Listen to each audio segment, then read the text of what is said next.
3, 2, 1. Thanks everybody for 3, 2, 1. Thanks everybody for coming today to our 1 Million Cups virtual meeting. I'm wondering, maybe Justin, are you in the coffee shop? I am. I'm flying solo. Awesome. Yeah. I figured you might be. Mike Bacon and I are both on the organizer committee for the people there, and we are both traveling and in the same place right now, which is right outside of Sedona, Arizona, in Flagstaff. So nice. We do, for our group, we do hybrid meetings second Wednesday of the month. And the hybrid meeting takes place in the Office Coffee Shop, which is our coffee sponsor. So if you mention 1 Million Cups anytime, any day that you go into Office Coffee Shop, you should be able to get a free cup of coffee. And if you're there like Justin is today on our hybrid Wednesday days, you have a dedicated space to take in the meeting from. So Justin is in the conference room today. And then on December 8th, our next meeting, it will be in the garage, which is like the open space. So if there's a presenter, someone you know that would like to present on that day, they'll have a little bit of an audience, which is kind of one of the things 1 Million Cups also helps you with, is to get a little more comfortable in presenting in front of an audience, and a very B2B type audience. You know, we might not all be entrepreneurs yet, or we might be just a few years into our journey, or like some of us here today, you might be more than a few years into your journey. But the presenter gets to share basically who they are, what problem they are solving, and how they're solving it, and where they are in their entrepreneurial journey right now, and where they're stuck, right? So if we as an audience can come together and help support that entrepreneur, that's the whole goal of 1 Million Cups, really, is it takes 1 million cups of coffee, right? 1 million cups of coffee to build those relationships, make those connections so that you can be a successful entrepreneur. So I'm going to launch a couple of polls. Excellent. And then in the meantime, we have to, as 1 Million Cups chapters, we are all volunteer chapters. And if you can please answer the 2 poll questions. The only thing that we really do as a chapter for the national headquarters, which is out of Kansas City, Missouri, is we have to let people know how many people are here, like how many people we are reaching, what our audience looks like, you know, and then if you've ever been here before, right? If this is your first time. So my name is one, and I did. Yep. Go ahead, sorry. So that's okay. So if you guys can just click on the poll, and if you didn't see a poll come up, if you can just put an answer in the chat. As far as the chat, you are welcome to ask questions as our presenter is going today in the chat. You may also raise your hand to talk after he's finished. The presentations are just 5 or 6 minutes long. Today, John, we do only have you presenting Tappy Guide. So if your presentation goes a little bit longer, we give some breathing room for that, since there's not a second person. So the goal usually is to do about 5 or 6 minutes of a presentation, get commentary and critique from the audience, and then we do a second presenter. So we're hoping, as we shifted from our weekly back into monthly, that we will be leaning more into 2 presenters every single month with our group here. And I believe we're going to try and stay hybrid as well, as long as we possibly can, because we get a bigger audience that way. Number one, we can reach more entrepreneurs, and we get to take advantage of our coffee shop. So on that note, one of the other things we like to do, since we are recording today for our presenter, is we like to do a coffee shot, right? So Doug, would you like to do this, the pleasure? So if everyone has a cup of coffee, if you have something, if you want to hold up a cup, let us all know we're enjoying our caffeine today together. Look at you, Cliff, pulling up the paraphernalia. Thank you so much. Doug, you want to do the countdown? I will. 3, 2, 1, smile and toast. Thank you. Good. And then Steph, it's good to see you today. Sometimes Steph comes in on non-video only. Oh, he's back on non-video. And Robert, it's good to see you back with us. Good to be here. All right. So thank you guys all for being here. If you have any questions about how 1 Million Cups works, we're going to save that to the end. You can stay until 10 o'clock. We'll stay online until 10 o'clock for networking and chatting, unless we go all the way to the end, John, which sometimes we do when we get a really great, when we have somebody that we just have a lot of conversation with. So a lot of questions, a lot of conversation. And I want to just say for the record that we are coming to you from Metro Detroit. This is the Metro Detroit chapter. We will put this video up on our YouTube channel. And again, if you know anyone who is an entrepreneur who might or might not be struggling, who's been working in their business for the last, I don't know, somewhere between not at all, and 3 years, we would love to have them join us. Both Doug and I can support with business coaching or slide decks. And then we have 2 other coaches who are not with us today that are business coaches that would be willing to help you get some free advice on how to do better in your business. With that, I think, John, if you are ready, I'm ready to turn the floor over to you. Awesome. I'm going to go ahead and share my screen. Yep, you can see your screen. You can Thanks. see it. Excellent. You want to open that up to presentation mode? Yep. Yeah, some presentation mode. You guys can see it? Yep. Awesome. Well, hello, everyone, and thank you for having me. I am John Petrous, the founder and creator of Tappy Guide, where we help cities and their mobility systems become smarter for people with disabilities. Some background about myself: I am a former automotive engineer, spent about 14 years in the industry. I had the privilege and honor of working for the big 3, where I worked at General Motors, Fiat Chrysler, and Ford Motor Company. Graduate of Wayne State University with a degree in electrical and computer engineering, so I have a lot of experience with software development and vehicle development as well. Personal background about myself: I come from a family with disabilities. My sister, who you see here with her guide dog, she was born blind. And our brother was also born blind as well. And we also have 2 cousins who were born blind. Tappy Guide kind of came to fruition from 2017, where my sister had an unfortunate situation with a ride sharing platform. She was taking an Uber from the mall to her apartment complex. And to make a long, crazy story short, she got dropped off and stranded in the wrong location. And this was before she had her guide dog. So things were very, very scary for her at the time. Luckily for my sister, her roommate was home. She was actually able to share her location with her roommate. Her roommate came and picked her up. So when that situation happened, I knew a lot of things like this happen more often than not. So that's when I decided to kind of step away from automotive and create Tappy Guide. So what is Tappy Guide? We're a first mile, last mile solution, helping cities and their mobility systems become smarter for people with disabilities by providing our users with real-time data and location. So we're trying to help cities, small businesses, we're trying to help the deaf, hard of hearing, and wheelchair users basically navigate themselves in wayfinding technology in and around areas that they are unfamiliar with. 2020, we won the Ford City One Challenge with, so we partnered up with Ford Motor Company and the city of Austin, Texas, to launch a pilot down in Austin. We are live currently with active users and downloads, and our pilot is set to end at the end of this year. So how does it work? So we've developed a volunteer-based call center where our agents receive 2 live data feeds from our users. The first live data feed that we receive is a live cell phone video feed to understand what the real-time environment is. And we also receive a live GPS view to understand where our users are physically on a map. So if I was going to use this test case as a scenario, if my sister is visiting downtown Austin for the first time, she's traveling via their public transportation system, Capital Metro, and she wants to visit the Texas State Museum. So once she gets dropped off, now she wants to understand, where do I go next? What's the next destination? So utilizing these 2 data sets, our agents will be able to guide her towards the museum. We can also take it one step further by providing indoor navigation as well. So as I mentioned, wayfinding, indoor and outdoor navigation. So we're trying to help the blind and low vision identify intersections, bus stops, signal timing, building entrances, safe sidewalks, trying to help the deaf and hard of hearing communicate with other individuals in their area. We're trying to help local and small businesses become more accessible for their customers who do require that extra support. And then we can also help individuals who require accessible parking. So we can help locate accessible parking spaces, structures, and lots as well. Also indoor. So trying to help grocery stores, hospitals, shopping malls, sporting venues all become more accessible. Trying to help people who have wheelchair needs identify where accessible ramps are, the accessible entrances, restrooms, counters, so on and so forth. So although we've designed Tappy Guide for people with disabilities, pretty much anyone and everyone can use it. So veterans, senior citizens, tourists. So if you're visiting a new area for the first time, even myself, as a person who I'm always traveling with, someone who does require accessible parking, and I need to understand where I'm going, where I need to head, how I'm going to plan my trip.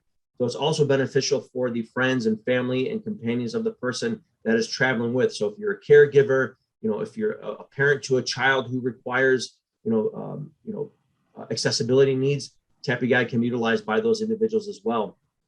And, also helping small and local businesses become more accessible. This way they can attract more customers that they wouldn't have been able to, to basically entertain before. And I think what sets us apart from the rest of the industry is a key element is we're bringing back the human element by providing a way for someone to actually have a conversation with. So using my sister's, her unfortunate situation as an example, she's lost and stranded. Okay, now what? So instead of just relying on a Google map or some type of, audio descriptive feedback, she has the ability to ask detailed questions as to where I am, where can I go, how can I be safe, what are my next steps. But as I mentioned, our call center is volunteer guide. It's based on volunteers. We are giving people the opportunity to learn about disability sensitivity training, diversity and inclusion awareness, and most importantly, you're helping someone who has a disability. So we partnered up with the Texas School for the Blind and Visually Impaired, along with the Detroit Disability Power Network, where we've created a training guide that all of our volunteer guides must go through before they can become active agents. So the training takes about 3 hours. The first hour is they learn about disability 101, what's a disability, disability inclusion, awareness. And then the last 2 hours is more in-depth training on how to specifically deal with a specific disability. So how do you speak or deal with someone who's blind? How do you speak with someone who is deaf and hard of hearing? And how do you speak and help someone who's in a wheelchair? So as we continue to grow, we're always looking for more volunteers, for people to sign up at their leisure and just kind of trying to help. And also, again, helping spread awareness about diversity, inclusion, and people with disabilities. And we're always looking for more resources for us to expand. How do we connect with different cities throughout different states? And also looking to work with disability organizations because those are our end customers. So that's Tappy Guide. I thank everyone. And there's my contact information. I'm opening up the floor to some questions. Wow. Okay.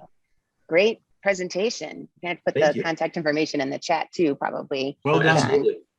Yeah, well done.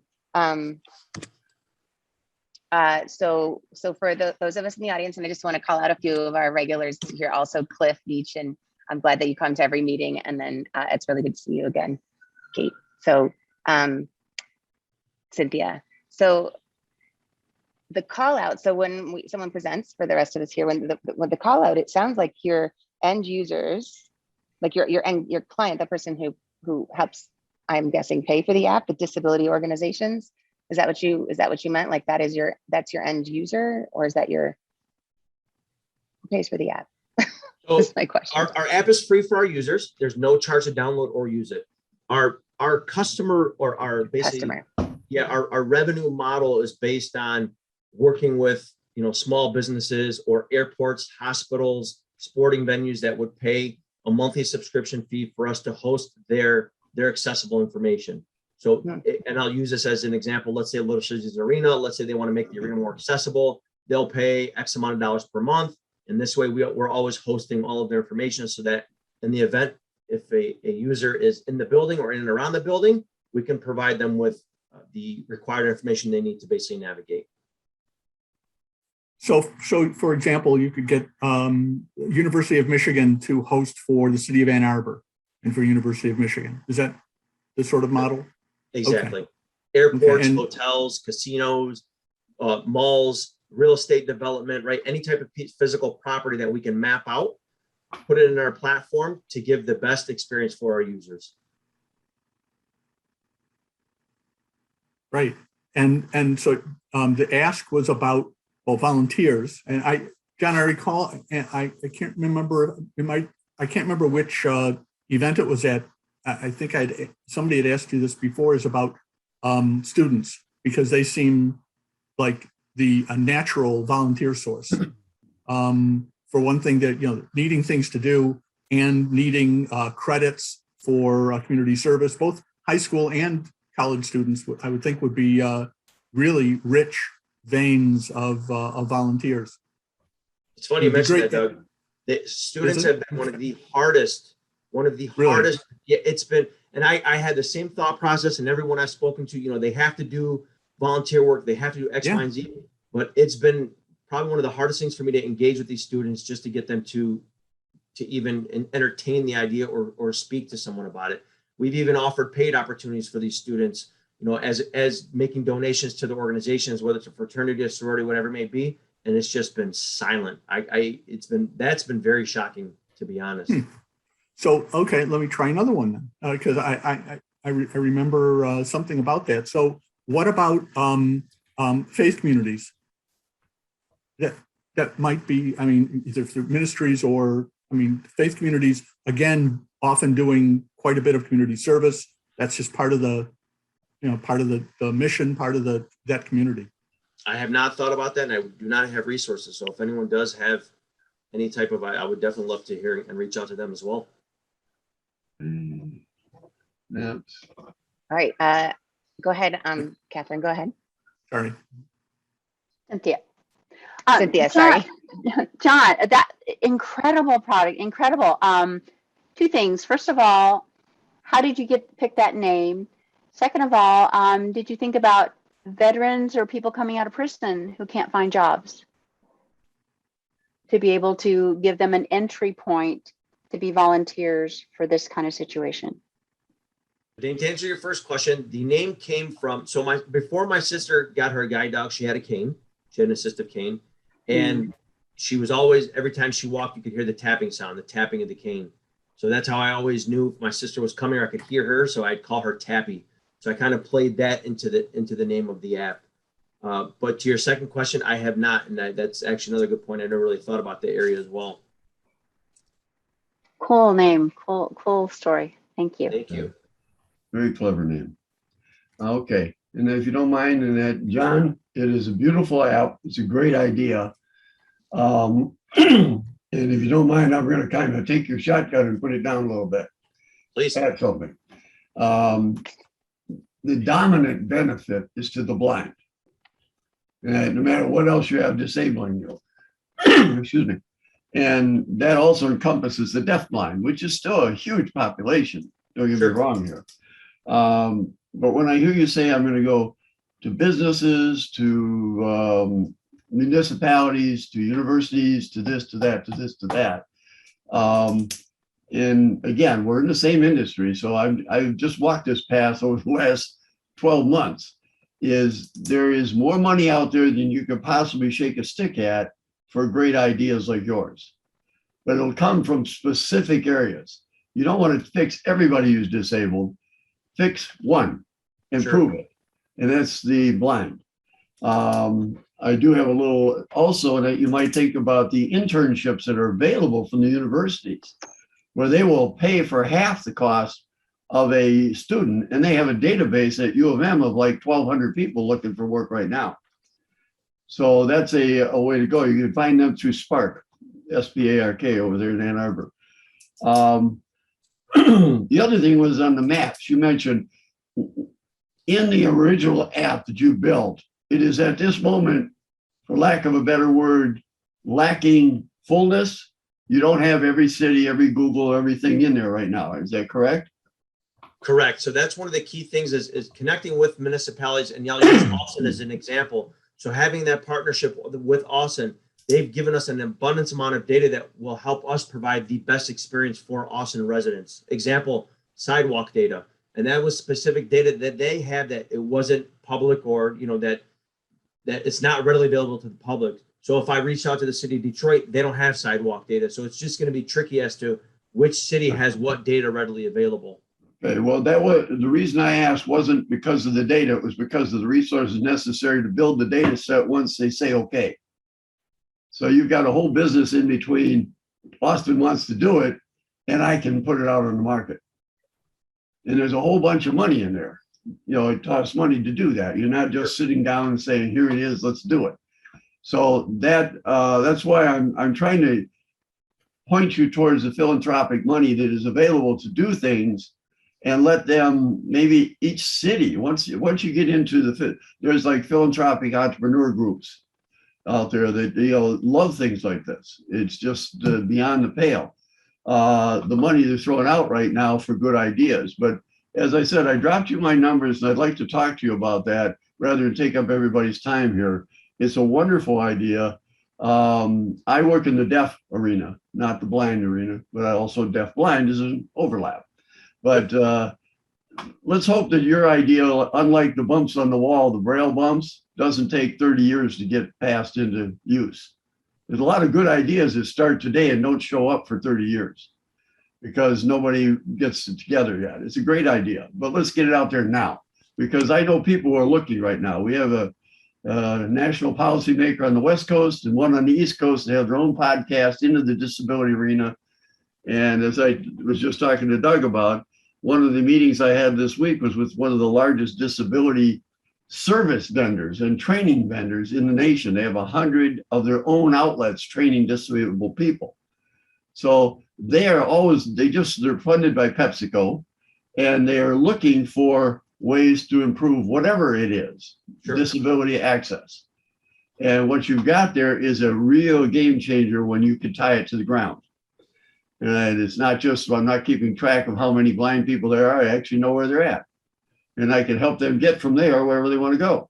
Sure. That's an amazing thought. And that you're going to get the same reactions I've been getting on my side of the game. So let's put it in the right path towards the right people with the money that can say, let's do this now. Here's what we're going to give you. And they'll pay for it. They'll throw out the $1.5 million to do Detroit metropolitan Southeast Michigan. Sure. That sort of thing. So let's talk about that afterwards, if you don't mind. And those were my main points there. Is you got a great idea though. Thank you, Cliff. I appreciate that. Yeah, I definitely have John- I took your contact info. John, I can tell you that Cliff it would be a tremendous resource. He's, you can hear the enthusiasm and his knowledge in the area, the arena is tremendous. So I encourage you to connect. Don, you and I may have actually met sometime without realizing it. I actually was a advisor to the Society of Manufacturing Engineers and walked through every Ford plant and office in the nation, every GM plant and office in the nation for many years. And I was in the technical smart machine arena, the AI for machinery. So, but like I said, we've crossed paths, and so I understand, we have the same mentality towards fixing things. Sure. There's a tactical response and a root cause response. I think you guys should consider the office coffee shop as a meeting spot, since you're both in the Detroit area, and get together and get your free coffee and have a chat. We'll map that in Cliff. first, so I can find it. So I have a curiosity question, John, and for the rest of you, if you're in the Detroit area, that's kind of a hotbed for entrepreneur and startup groups. And so I'm just curious as to what other groups you might have like pitched at to get funding for, like you did with the Ford One company in Texas. So I'm curious about that. Like, have you done that? Have you? And then my backup question to that, and probably Doug is going to ask this too, because we both are in the marketing and sales, and same with Mike Bacon. Are you a one-man show, or do you need help with the marketing side of what you're doing in order to gain that communication that's needed? So to answer your first question, I have not pitched. To be honest, at this moment, I'm not really looking for VC support or any type of crazy round of funding just yet.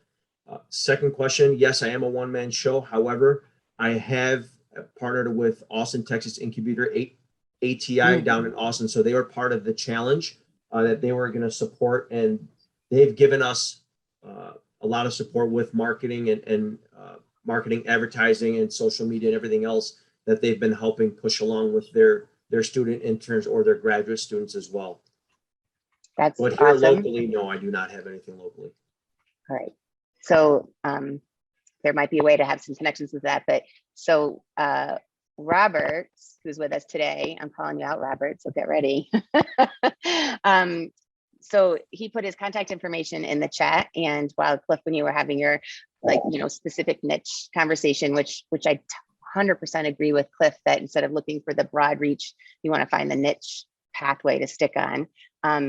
Robert put in the contact his LinkedIn. So I popped over there real quick, and he is a copywriter and a brand support person. And he very well could help you, make sure you're getting your story out there in the right way, the right format for the student ears to hear it in the way that they will find this as an amazing cause to take on, something to jump into. So Robert, I'm going to give you the floor to let him know what you do and let him know if you might, be able to help with something like that, just even today with some commentary. Absolutely. I think it sounds like you're not super interested in creating like slide decks and presentations for venture capitalists at the moment. But something that I mean, people are going to check out they're going to check out your website. They're going to check out your social media. They're going to see, they want proof that you are able to do what you say that you're doing, so they can connect emotionally with what you're doing and be more likely to volunteer. So some of the stuff that I help with is kind of the big picture branding stuff with your website, making sure that it stays engaging and relevant so that people don't click off on the next thing. So that's the biggest thing I do. And then the next part is educating, making it as easy as possible for them to get involved. Make sure that they know what would be the next step if they're interested in partnering with your organization, and making sure that they see it pretty much right away before they end up clicking off the page. As a copywriter, it's humbling to know that most people are probably not going to read all the words that I write. So I really have to make sure that I front load those really key details up front so that people get that instant, what is it that first impression. Those first impressions are so important. Absolutely. Thank you, Robert. So yeah, so the reason I bring that up, John, is you do have a really great website. It's clean, it's very efficient. I get it, but I did not get from your website that you're looking for volunteers to manage those call centers, and you're looking for connections with cities. Like there should be somewhere on your website an opportunity to say, if you are a city that could use this source, and you already know that every single city anywhere could use the source, maybe use a proper way of sharing the action item. And that's why I asked Robert to speak, because those first 4 or 5 words are key. Same with saying, hey, we need volunteers, and specifically saying, are you a volunteer for your church already? Do you want to stretch where you support your community and help with people with disabilities? This is why we need you. Are you a student who might have a family member with a disability and you want to help the greater community with that? Like, put in specific words that say, oh, I identify with that person, or I work for the city, and every day I go in there, I find that there's an issue with accessibility, and I'm a one person in my one department, and I want to partner with this person. So like giving people the ability to have the voice to support what you're producing will help you to spread it. I mean, it sounds like you're coming from a genuine place in your heart that says, the more people I can help, like I can help my sister, the better, by just having this app kind of take off. So setting it up to be like an automated process, I think, is probably what you're in the process of heading to for scale. Yeah, definitely. One other thing, John, I might mention is tremendous opportunities in funding for you that is not venture capital is Detroit, Ann Arbor, Kellogg over in Kalamazoo, and the Miracle Mile, the Medical Mile, and that over in Grand Rapids is very, very active. And these are complex population environments that would be, what shall we say, very interested in working with something like this. Especially, have you tried the Ford Foundation? The reason I say that is they just hired a new director of DEI, disability involvement, and gave her $10 million to give away by the end of the year. And that was 2 weeks ago. And that now, actually being an ex-Ford employee, you might play on their sympathy factor, but this is a very sharp young lady who has been in this world for quite a while. And I was, she just joined my LinkedIn crowd about a week ago. So maybe in that we could make sort of I could draw each other into that conversation, because she's been hired to do good things right now with their money, and it doesn't cost you equity. Cliff, wants to know the name of that person, the woman. I'll have to look it up. I get about 30 a week now, and so they're coming at me, and I just don't remember all of my name just by how much value they have to me. So I know where she is, but I'll get it for you, and I'll send it across to you. Thank you. So I have another question. So I don't see anyone else putting their hands up, but feel free to pop your mute button off, and we'll call you out there. But your volunteers, I'm just putting in the chat to have you guys think through, you know, who, if you want to volunteer yourself, or if you know anyone who's prone to volunteering, or a group that already does great work out there. That's one of the ways we as a 1 Million Cups community, with John presenting with us today, can help. But is a volunteer like on call all the time? Like, do you get an alert on your phone that says, hey, someone's looking for support? Or what does it mean to be in your call center as a volunteer? Question. So right now the volunteer system it's web-based.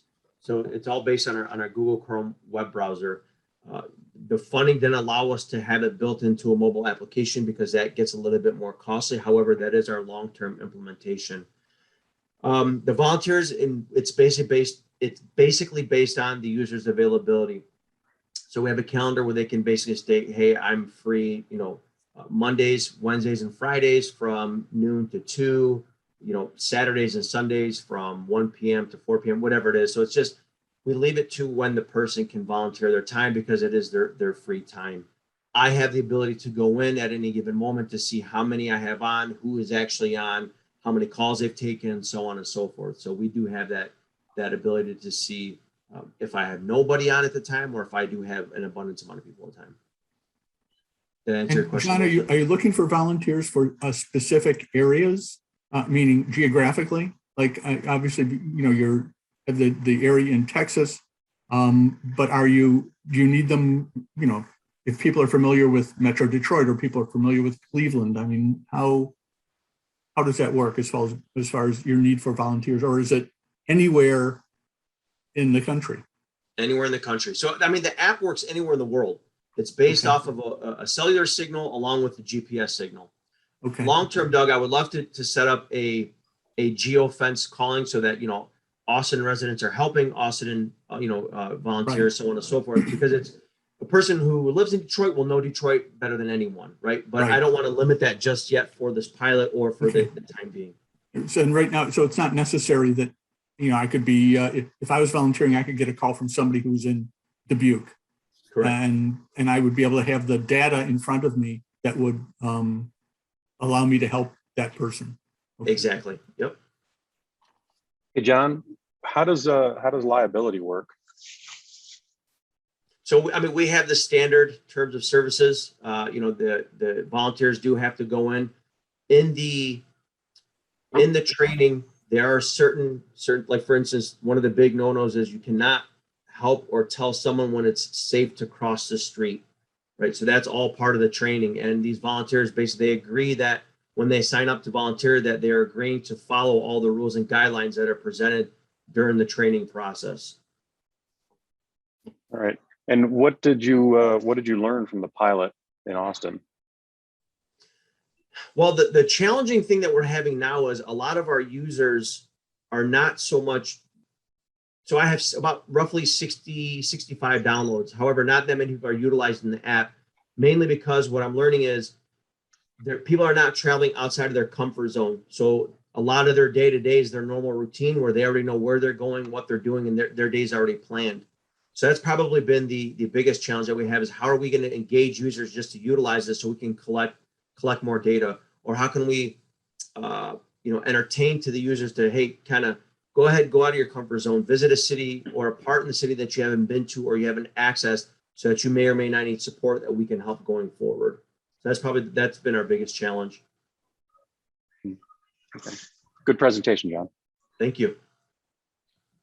Hey, John, I got a quick question, kind of follow up to what Melissa asked too. You talked about the human element a little bit, and I have not been on your website, so maybe this answer is on there, but is there any personal introduction from the user to the volunteer? Do they know who that volunteer will be on any given day?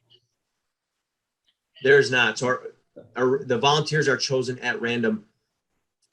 What I would like to do is long-term build a profile so that if a specific user enjoys speaking with a specific volunteer, that they can kind of request them or try to call them directly.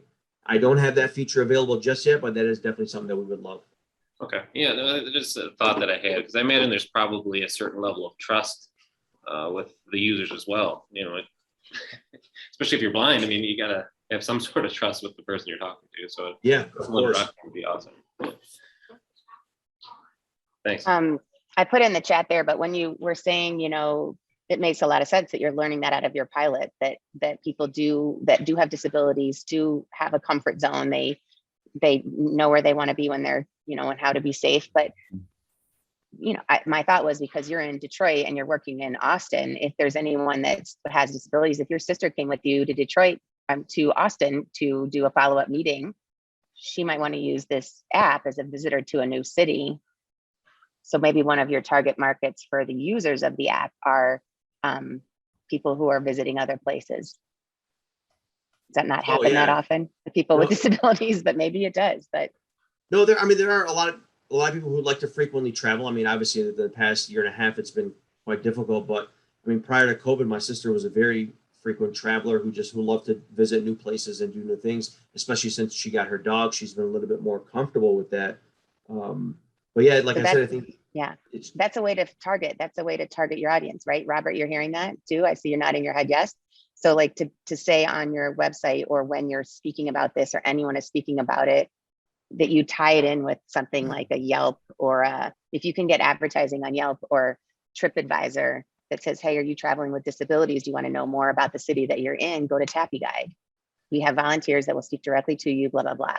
Right? It's funny you mentioned that, Melissa, because I've been trying to get in contact with the Expedia Media Group, because I feel that this is something that could definitely be a tie-in into, door-to-door traveling, from the minute that an individual leaves their home to their final destination, right? All the way through the process, the transportation system, the airport, the hotel, everything. I haven't had any luck. I've tried cold emailing. Looks like my emails are all getting rejected. So, I mean, if anyone does have any resources within the traveling world, I think it'll be a definitely play in that area as well. Well, one of the things we advertise on, sorry, whoever's speaking is at Cliff, is associations, right? You want to look more like a travel association, speak to a travel association and let them know what you have as far as this opportunity, and ask them for the input, because you're going to have multiple more, just like you would speak to a chamber of commerce. If you want to break into where you can have them understand that one of the goals of getting people to travel or experience cities as locals, right? You go to a travel agency or just a travel association. I would just Google it and find 5 or 6 of them and try to work with a very short description of why this is the perfect product for them to support an underserved audience in their world. Yeah, what I was always going to say, Melissa, to John is, like I said, and don't take this in negative in any way, shape, or form, but you're a little early in the game to be going that high on the hog to get up in the tree. I would stay right here in Michigan. I would set myself up with a working model of even a small town like Novi, something of that nature. But I could think U of M Hospital would be a great place to be. I asked you specifically where you're located in Detroit. And the reason I asked that is because new businesses, startups in Ann Arbor have access to a $50,000 grant, and the pool of talent at half price, because MEDC is paying for half of that. But I would say make the small pilot work right here in Michigan in a small area. Brighton would be a great place. It's only about this big, or Ann Arbor, because it's this big, but there's 100,000 people running around there every day. Sure. And that gives you the disability crowd. Then I would roll that back up into an area. I would turn Michigan, my goal would be to turn Michigan into a working model for the whole country and make everybody else come to you instead of you going to them. And then that's, kind of the format I'm taking too. And that's, so like I said, if we talk, and I can give you an idea. I look at it, I hear you talking, and what I see is a coloring book page with half the thing colored and the other half outlined, but trying to figure out where the colors are going to fit. You got a lot of great ideas, sure, but as a one-man show, you're not going to get there. So you do need funding, but you don't have to give away the store to get it.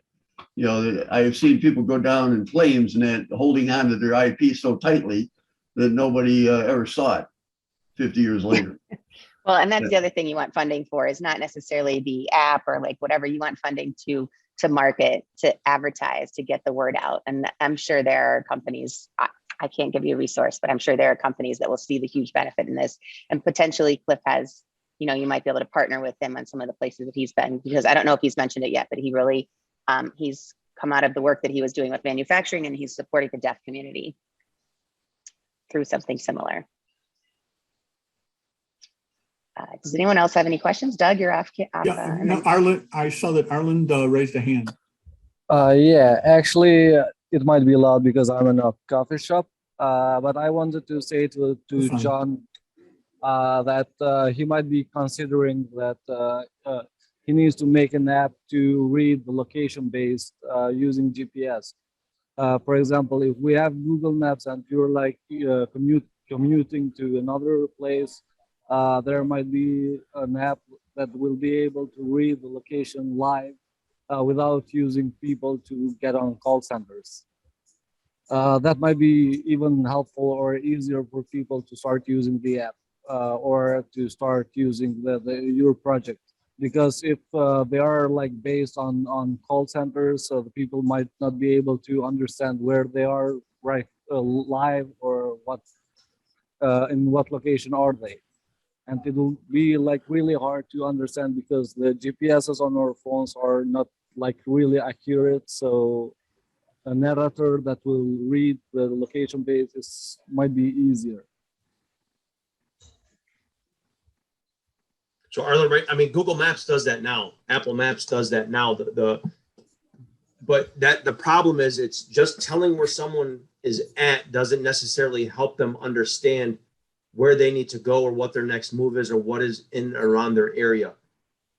Right. So what you just described, it's already available for people just by activating a simple feature on their phone.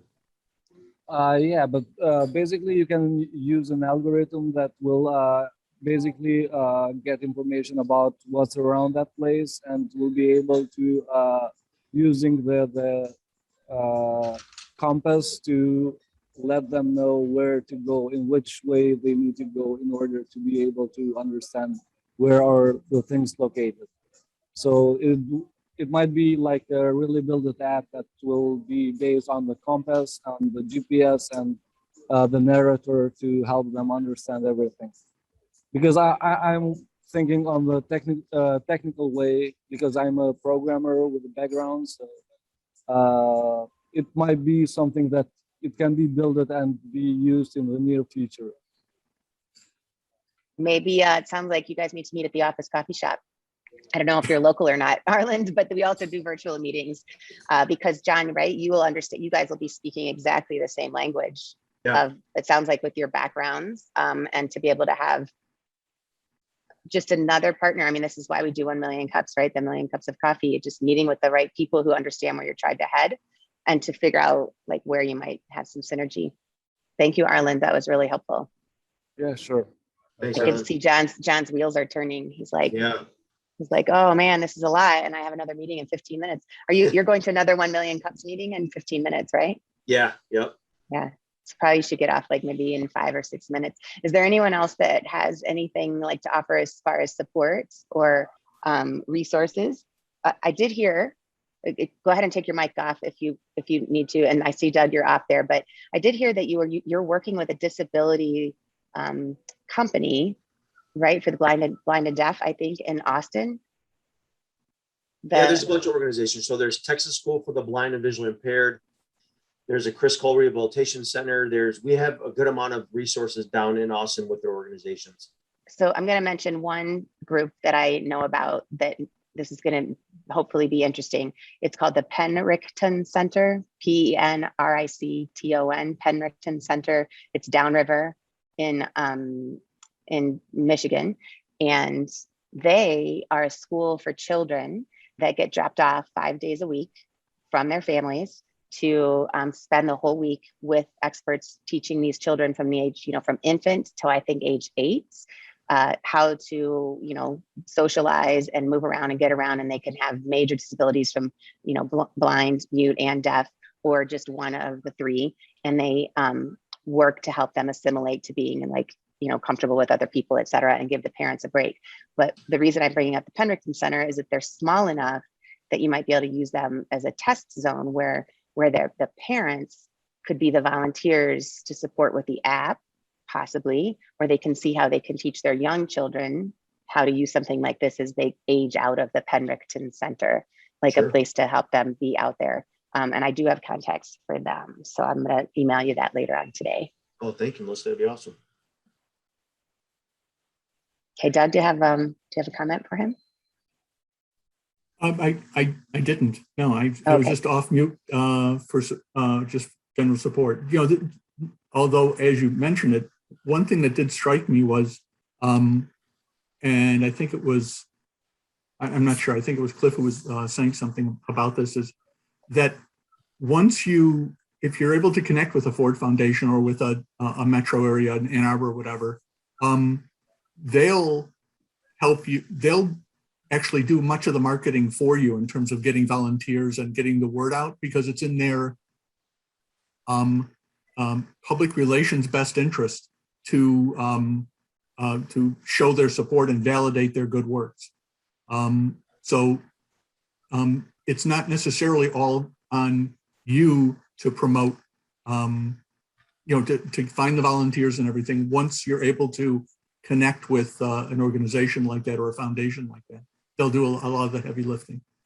And they have a reason that they'll want to do that. So at this juncture, I'm not sure that marketing and sales is really beyond getting partners is that necessary. It will be that necessary until it goes to a broader geography, a broader audience. And I'm in marketing, so I would usually be pushing marketing, but I don't think that's where you are right now.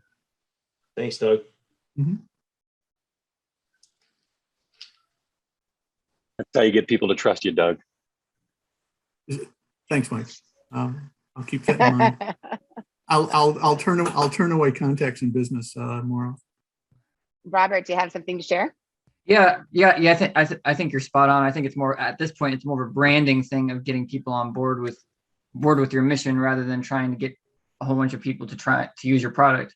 Because as Cliff was saying earlier, like I feel like you kind of need a test bed, because once you're at a scale to where you can start taking on investors, they're going to want to see what you've actually done. So.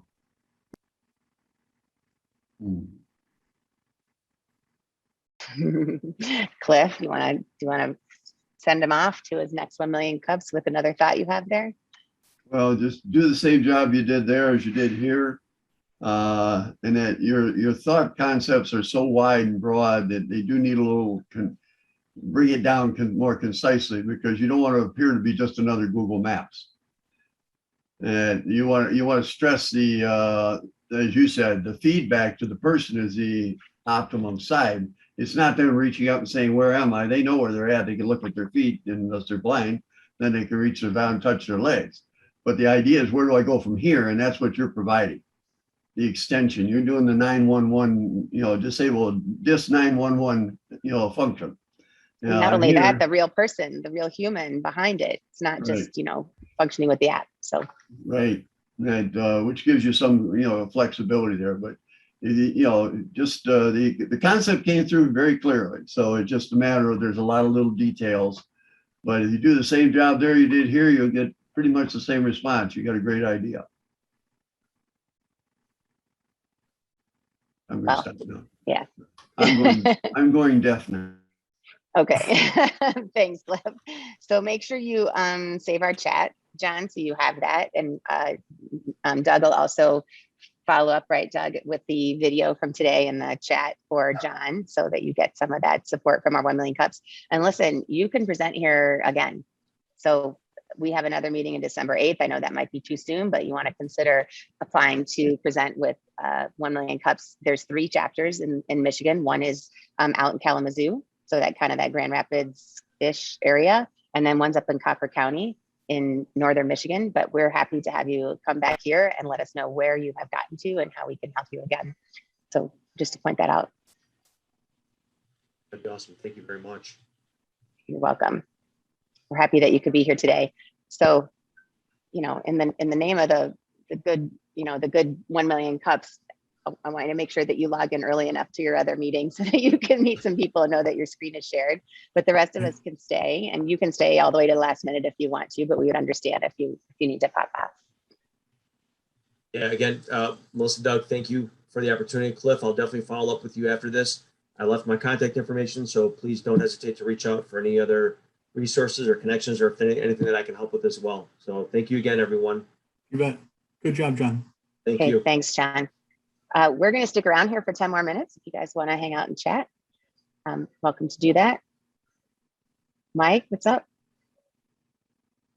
You got your mute button off. You want to chat with us? Just staying for Anybody the have 10 minutes any, to hang out. We have our Anybody have meeting any updates on what you're doing? Or I know I got a little bit from Cliff before we were on, but on your startup or on what you're doing these days? Go ahead, Cynthia. What do you got? What are you doing with your biz? I have been so busy. It's so incredible. I finally have a product in production.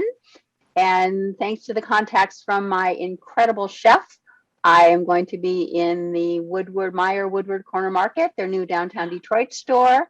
I'm in Great. 2 little stores in Berkeley. I'll be in the health food store in downtown Milford. And my website is live and well, and I'm trying to get that going. So I finally have a product in production. So I am so excited. So I will probably want to present maybe in January. I'll think about December, but I've got so many things going to kick this off right now that probably January would be a better time frame. And my chef could probably do her own presentation at the same time because she has her own company with salts and seasonings and her chef business. So that's where I am. Great. I'm very excited. Yeah. So Cynthia, so you and your chef go and submit to present just so that we've got you in the queue. Okay. And then that way, you can work out when you want to present and, when you're available and when the schedule allows, and whether it's, December, January, February, whatever that is, just get in the queue. And Okay, that way. cool. And I think what was holding me back was I didn't have a good question to ask of the community, but I think I have one now. So Good. All right. now I'm Your ready. website is Recipes for a Reason, right? Or R It's for R. I shortened it. R for R.health. Letter R, number 4, letter R.health. Okay. Yep. Arlen was asking about that. Since you're in those chains, a store that I've been to recently at Woodward and 13, I think it's Kroger based, but there's a store there by the Beaumont Hospital that's really a beautiful That's store it. that might be a great fit. That's the one. It. That's the one. Okay. It's Meyer. It's Woodward Corner Market. Yep, that's it. Oh, okay. I didn't know Yeah, it was Meyer based. it's- I thought it was Kroger. No, it's Meyer. It's their market stores are a smaller version, and they have a brand new one that just opened up, I think, last month maybe in downtown Detroit. Awesome. So, yep, thanks. And I actually the people that did my website are people that presented here 1 Million Cups. That's how I found them. It was Winhouse Wow. Software. They are incredible. They are absolutely incredible. Terrific. The best thing I can say about them is their personality doesn't change after the contract is signed. They are just so wonderful to work with. Winhouse Software. I think they presented under a business name of Glassbird. Oh yeah, Glassbird. They did it on the stage when we were at the Love and Touch. Yes, Yeah. but there's nothing in their business. I don't know if they dropped that name. I keep forgetting to ask them, but it's actually Winhouse, WIN House Software, and they're just phenomenal. That's great. So I presented here at 1 Million Cups a couple months back about my business Build It Construction, which is I'm an event professional, and so I teach construction companies how to produce kind of customized events for middle and high school students to learn more about the construction industry and thereby help with that workforce development pipeline. But still in the pandemic, we're coming out of the pandemic, but schools are not doing field trips. They're doing everything they can to keep kids engaged with what's happening either virtually or in person at their schools. So I'm kind of pushing my sales pitch for that to the spring. And what I'm doing different right now is I've written an online masterclass and a digital course for event planners, for new event planners, so that I can teach people what I know and help get more people into the industry, thereby developing hopefully my own little crew of event planners. So when I do start selling Build It Construction, I'll have some people to call that can actually run those events or practice running events so that they can get that experience. So I'm really excited to be launching that masterclass at the end of this month, and probably a couple more times. And then the masterclass would be the first step before you can get into the online course where you can figure out where your niche is in the event industry. So I'm excited about that. Stuff's rolling. I have a VA, I have a social media marketing assistant right now. And if Robert's still here, that's the thing that I would be talking with you about in the future. And then Mike, you have an update about your cards. Mike has the products, people. Yeah, what would the update be? Well, start out by The saying product, what it it's so it's a card game. It's a martial arts themed card game. It's called Best Bed Ninja, and it uses very simple game mechanics. So it's a fast play game. Seems to target most receptive audience range seems to be somewhere between 7 and 15 years old. And it's a finished product. So it's a card deck, 54 cards. It's the shape of a deck of cards. And it's in 3 different stores right now in Metro Detroit area from the first run. Got some ideas for the second run and expansion on it. So a different version. That's what I'm working on right now. Was that the update you're looking at? Yes, but are you, as an entrepreneur, are you stuck anywhere? Am I stuck anywhere?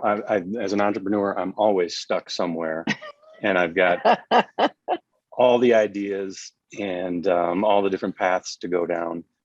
So, no, the basic go-to-market strategy has been 3 different paths. 1 being the typical game hobby stores, 2 being martial arts schools that offer and sell products inside their stores, and then 3 being a customizable deck. So you can add, if you're a personality of some sort in the martial arts, you can have cards made of yourself and specific moves and have them added into the deck, and then you can resell them to your audience.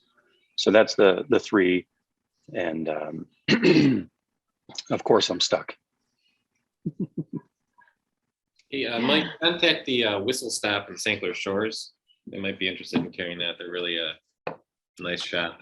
They've been there for a while. Do you know anybody there? I don't. I just know that I like walking around there myself.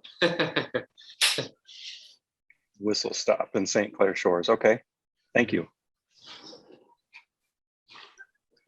And we've been finding that's super interesting out there. I don't know if anybody else here is, but there's a lot of bars that have games, walls of games, where you can just go to the bar and play games. Like there's one right in Ferndale. It's called the Corner Bar. And then I'm back and forth between Virginia and Michigan now. And there's one right down the road from where I live in Virginia, which is called Crossroads. And they really pride themselves in being able to feed people, give them drinks and play games. Like that's the goal of doing that. Just like it's like the next level of a coffee shop, which I'm finding really fun to discover those places as we move around the country. Like Dave Justin, and Buster's, yeah. but less frenetic. Lot smaller electricity bills. It is. Mike, are the cards? Is it educational at all? I mean, I know. Yeah. Yeah, it's interesting. Go ahead. Go ahead. Finish your thought. Sorry. I was just going to say there's a chain. It's a small chain and started here in Michigan called, I think it's called Gameology, which is when you said the age range, that struck me as being maybe the age range of Gameology. I think they have 2 or maybe now 3 stores started here in Michigan. Mm-hmm. And it's a lot of a lot of niche and less common, less brand games for young people, children, babies. With the educational slant to it. I'm not really sure. I've seen it since it opened. It just seemed like it was a lot of skill developmental stuff. So I don't know if education is quite the right term, but yours sounds like it's skill based, mm-hmm. Or at least interest based. It's interest based. The feedback I've gotten from various people that have played the game with kids has been it helps them in the counting, since they're small numbers, simple numbers, and it's simple addition and then Right. comparison between the two total numbers.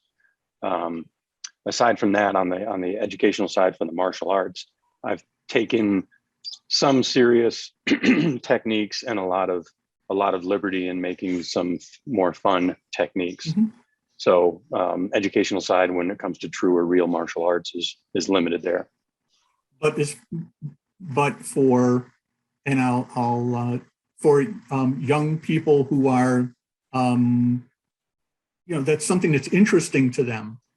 If it's a way to help them learn about numbers and counting, and that's educational from a different slant. It's just a way to get them into it. I thought that's a chain that's around, and it's for young children. I'm pretty sure. Thanks, Arlen. Thank for you. being with I us. appreciate that. And Cliff, awesome. Thank you. What did Cliff say something? Did I miss it? You just had an idea for a Peanuts based, Peanuts, the comic book strip character attack. That's great. Mike, can you bring up a design of your card to pull up on the screen real quick? And then one of his moves, Doug, is called the double eye poke. I'm not sure if that's a real martial art one, but it's called the double eye poke. Oh, is that like this? Is that a Three Stooges move? That's the defense against it. Yeah. Okay, right. That I was told years ago that's how you can really tell the difference in their brain from men and women, because women don't think this is funny. But Melissa's laughing, so maybe she does. Oh my gosh. Does anybody here sell soap that I can wash my brain with?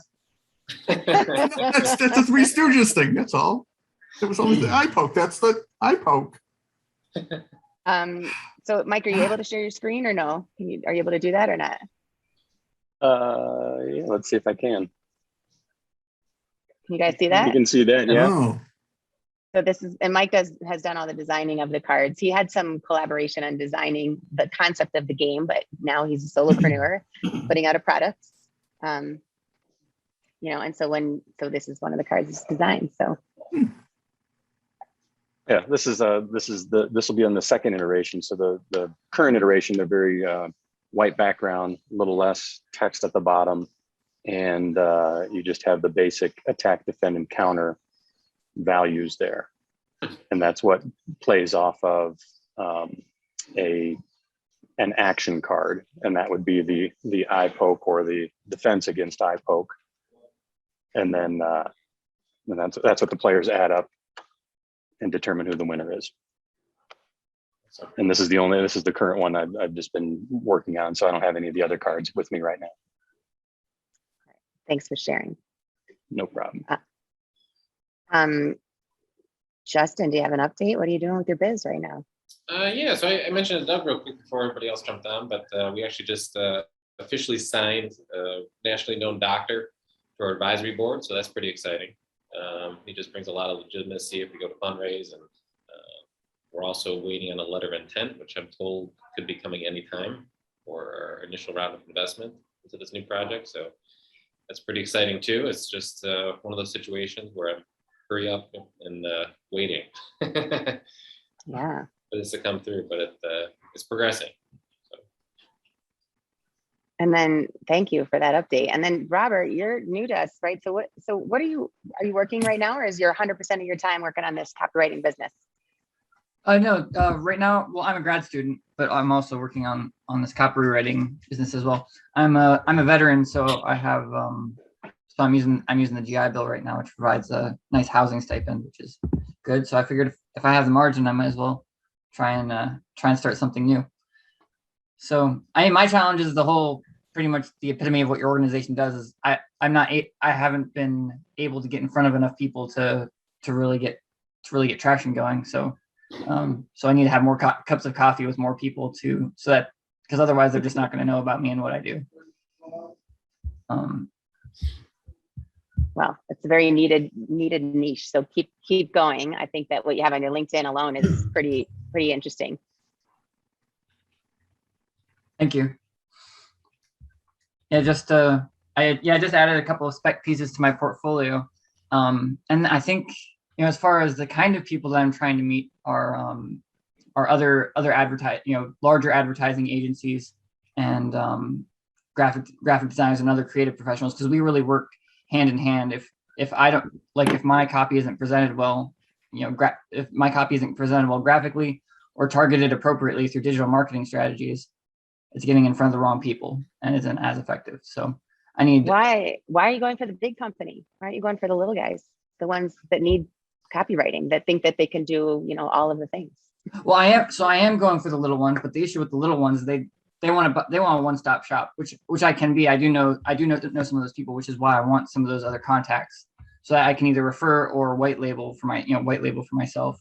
The whole package. As I said earlier, if they just get the copy, it's not going to be super effective for them if it's not being seen by the right eyes, or if it's just not presented in a really user-friendly format. So I have done a lot of pitching individually, but some of the challenge with that is that they need more than just a copywriter to truly be successful. So Robert, are you looking to find a job with an agency or design shop, or you're looking to be an agency or a resource for businesses, for advertisers? I want to be an agency. I want to be an agency myself. In the meantime, one of the pathways is to do freelance work for other agencies to develop legitimacy, and to build those connections as well.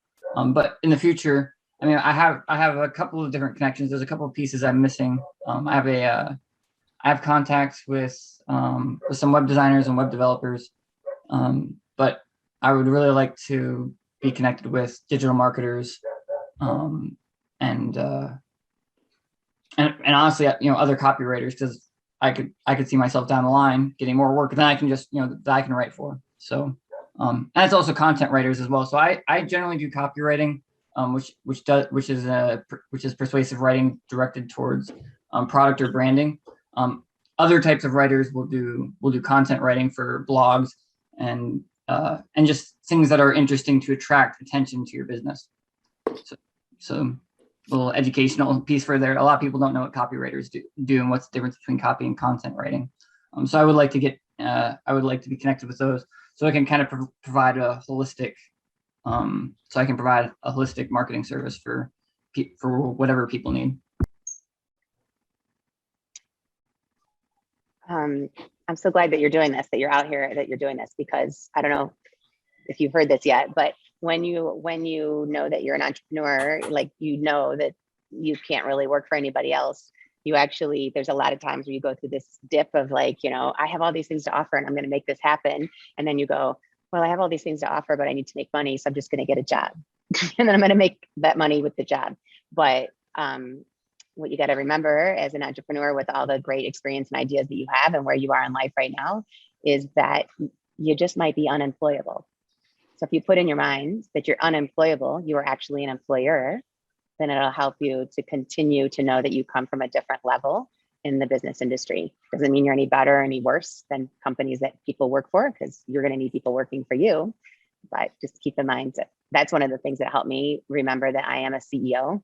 I'm part of a CEO roundtable. I come from the perspective of talking as if I am, not as if, the boss of my business. So I'm out here in Flagstaff, Arizona right now, for several different reasons, but I'm the boss. So I get to justify where I am and what I'm doing and why I'm doing it, and make sure that I'm still doing work at the same time. So keep going, Robert. I'm excited for what you have planned. You have a lot of great things just in this chat, and please apply to produce or to present here at our 1 Million Cups, and you'll get a call from me or Doug or someone else on our team that can help you with your slide deck specifically for our audience. That sounds great. Thank you. Yeah, so we've gone a little over Okay. today, like 10 minutes over. Thank you guys all for staying, and Cliff and Cynthia for coming back. Justin's part of our organizing committee. Arland, even though he said he was signing off, he must still be sitting at the coffee shop. So I'm glad he's here. And Mike. Actually, the discussion was pretty good, and Robert is doing pretty good at what he started. So let him help, anyway. So I'm gonna be able to reach him via LinkedIn, and let's see what we can do together or work something. Right, picking up on that, Robert, he's gonna connect with you. Another thing I would recommend is to your local chambers of commerce. Ask if they're doing like monthly talks or networking, because that's one of the ways that you can get out the word that, you know, you can do the whole package. Another thing I want to mention to you, which has been a hard concept for me as well, is that when you work with new entrepreneurs or people who are like, oh my gosh, I just need copy, is to say, I provide this full package. Copy is one of those pieces. And here's why I provide this package. And then have a high price, middle price, and a low price. And if they're like low beyond that price, they're not your client. So you can price out the people that aren't necessarily going to be beneficial to you to get out what it is that you can offer the world with your copy. So just keep that in mind. Now, when I work with you and Arlen works with you, don't charge us a lot though. I'm just kidding. I'll keep it in mind, but what I charge is, what I charge is what I charge. I have my range. So that's been something that I've just found important, is because you don't necessarily want to price everyone out, but at the same time, you need to, I'm a business, not a charity. So it's doing what it's doing what I love at a reasonable price, so that I can make money and they benefit from getting more leads. That's the promise that I offer. Conversions. Okay. All right, Mr. Stone, are we ready to call it a day? I need to call it a day because I need to get to my next thing.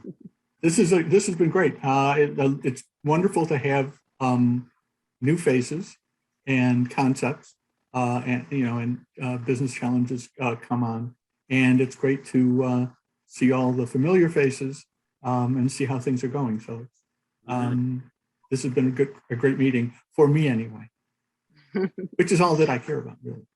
Yeah. Us too.